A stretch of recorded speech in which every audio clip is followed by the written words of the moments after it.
আমার প্রিয় মানুষ, খ্রিস্ট আমাদের সাথে থাকুন, প্রভুর কণ্ঠস্বর প্রশংসিত হোক। আমি অরুণ পিয়াস মাঠি। আপনাদের সকলকে শুভেচ্ছা।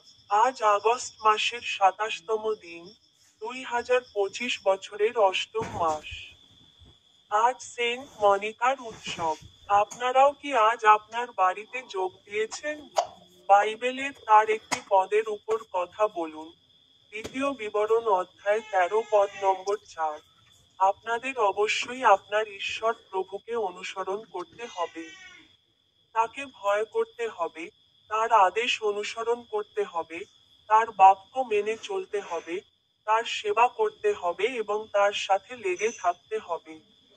আপনাদের সকলকে শুভেচ্ছা। এখন আমার ইউটিউব চ্যানেলের স্ক্রিন বোতামে ক্লিক করতে ভুলবেন না।